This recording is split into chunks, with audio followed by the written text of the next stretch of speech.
Was Christ lying when he taught? Do you teach that Christ was a liar? Let's start by reading Matthew chapter 5, verse 17. Think not that I come to destroy the law or the prophets. I am not come to destroy, but to fulfill. For verily I say unto you, till heaven and earth pass, one jot or one tittle shall in no wise pass from the law, till all be fulfilled. Whosoever therefore shall break one of these least commandments, and shall teach men so, he shall be called least in the kingdom of heaven. But whosoever shall do and teach them, the same shall be called great in the kingdom of heaven. In these verses, Christ or Yeshua affirms that he did not come to abolish the law, but to fulfill it, emphasizing the continued significance of even the smallest commandments. Yeshua made it clear not a single title of the law can be disregarded until all of it is fulfilled. However, many Christians claim that the law has been abolished and often cite selected verses from Paul to support their viewpoint. They never explain this particular verse from Matthew, but just jump around from scripture to scripture, never ever dealing with what Yeshua said directly. They seem unwilling to entertain the possibility that they may have misunderstood Paul's writings. The crucial question remains, was Yeshua lying when he made this statement? By advocating the abolishment of the law, one is essentially implying that Christ or Yeshua was being deceitful. It is important to align ourselves with Christ's teachings, as he emphasized that those who uphold and teach the laws of the Most High will be considered great in the kingdom of heaven. Let's briefly discuss the meaning behind Christ's statement about fulfilling the law. Does it imply that he came to conclude the law, relieving men of their obligation to follow it, as some suggest, or is there a more practical explanation? Luke chapter 24, verse 25. Then he said unto them, O fools, and slow of heart to believe all that the prophets have spoken. Ought not Christ to have suffered these things, and to enter into his glory? And beginning at Moses and all the prophets, he expounded unto them in all the scriptures the things concerning himself. Following Yeshua's resurrection, he revealed to his followers everything written in the law, starting with Moses unto all the prophets, all the things that were said regarding him. He revealed to his followers everything that was written in the law, the things that he had come to fulfill and complete. It is essential to recognize that whatever the Most High declares must come true.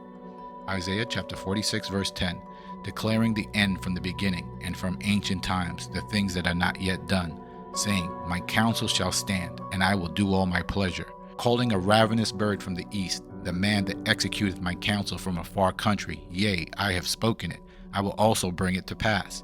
I have purposed it, and I also will do it.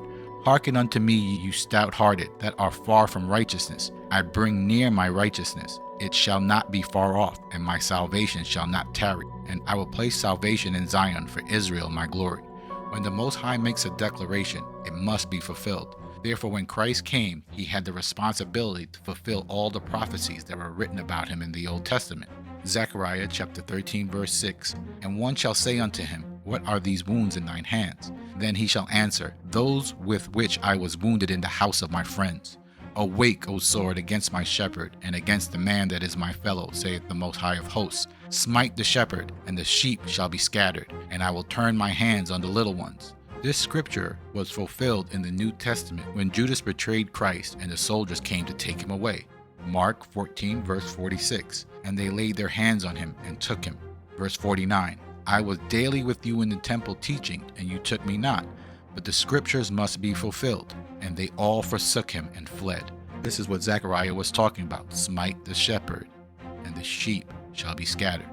Yeshua affirmed the importance of the law in several instances during his teachings, as did Paul. While he emphasized the fulfillment of the law and the importance of love and mercy, he also recognized the enduring significance of the law. Here are a few other verses where Yeshua affirms the importance of the law. Matthew chapter 22, verse 36 through 40. Master, which is the great commandment in the law? And Yeshua said unto him, Thou shalt love the Most High thy Elohim with all thy heart and with all thy soul and with all thy mind. This is the first and great commandment, and the second is like it. Thou shalt love thy neighbor as thyself. On these two commandments hang all the law and the prophets.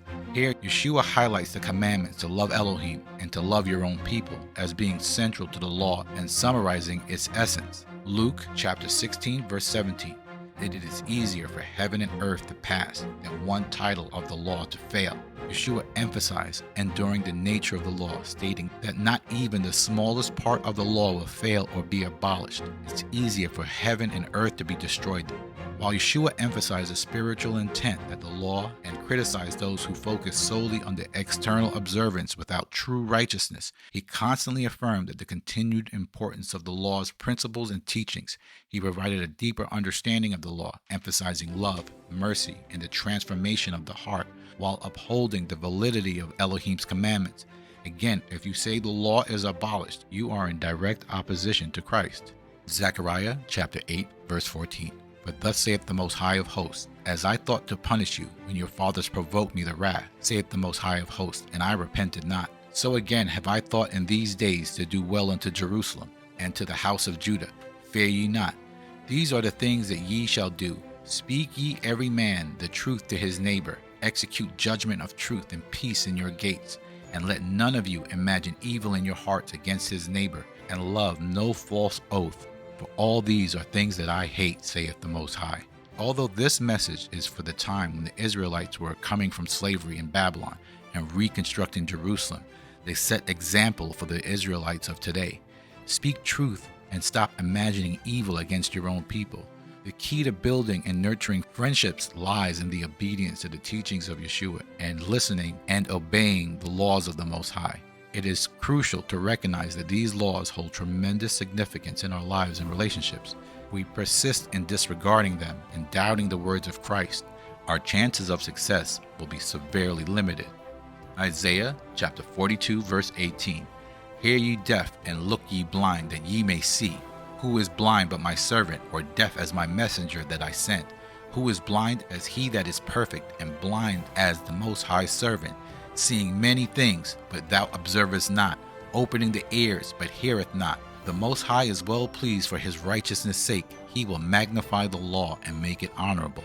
But this is a people robbed and spoiled. They are all of them snared in holes, and they are hid in prison houses. They are for a prey, and none delivereth, and for a spoil, and none save restore. Who among you will give ear to this? Who will hearken and hear for the time to come? Who gave Jacob for a spoil and Israel to robbers? And did not the Most High, he against whom they have sinned? For they would not walk in his ways, neither were they obedient to his law.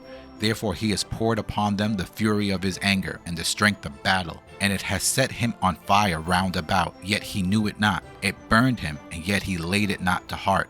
The reason why the Israelites continue to suffer is because they refuse to walk in the Most High's laws. If you're wondering why many of the Israelites live in prison and live in projects, it's because they fell for the teaching and believing that the laws are abolished. Malachi chapter 2 verse 4. And ye shall know that I have sent this commandment unto you, that my covenant might be with Levi, saith the Most High of Hosts. My covenant was with him of life and peace. I gave them to him for the fear with he feared me, and was afraid before my name. The law of truth was in his mouth, and iniquity was not found in his lips. He walked with me in peace and equity, for the priest's lips should keep knowledge, and they should seek the law at his mouth. For he is the messenger of the Most High of Hosts. But you are departed out of the way. You have caused many to stumble at the law. You have corrupted the covenant of Levi, says the Most High of Hosts. Therefore have I also made you contemptible and base before all the people, according as ye have not kept my ways, but have been partial in the law. The Most High's laws are life and peace.